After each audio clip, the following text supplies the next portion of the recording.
আমি আমার থেকে এক বছরের বড় একজন স্ত্রীকে বিয়ে করেছি।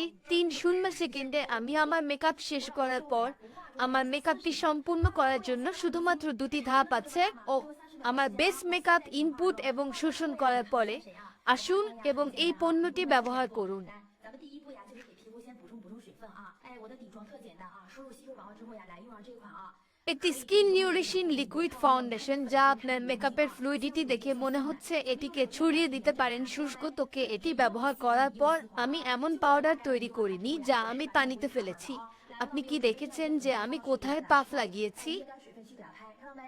你看我粉扑拍打过的位置，我的皮肤呀，瞬间像是开了磨皮美颜的一个效果啊！来。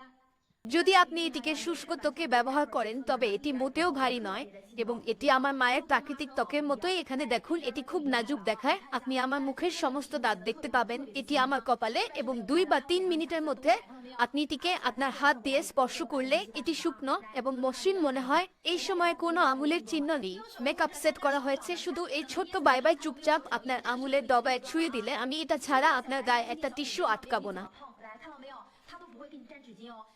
আমি সাধারণত এই কালো মুখোশটি পরিধান করি এবং আপনি দেখতে পারেন যে এটি সম্পূর্ণরূপে ননস্টিকি। এছাড়াও যখন আপনি কল করেন তখন আপনার মোবাইল ফোনের কালো স্ক্রিন আটকে যাওয়ার বিষয়ে আপনাকে আর চিন্তা করতে হবে না। সম্পূর্ণরূপে ননস্টিকি এবং পড়ে যাবে না। এবং এটি জলরোধী এবং ঘামরোধীও।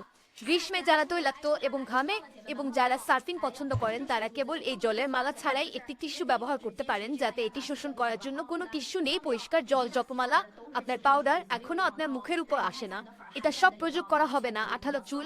আমি যে দাগটি ব্যবহার করেছি তা হলো প্রাকৃতিক রঙের জন্য। যাদের ত্বক ফর্সা হয় তাদের জন্য আমরা ব্যবহার করতে পারি। যদি এটি সাদা বা হলুদ না হয় তবে আপনি 2টি রং মিশ্রিত করতে পারেন এবং এটি ব্যবহার করতে পারেন।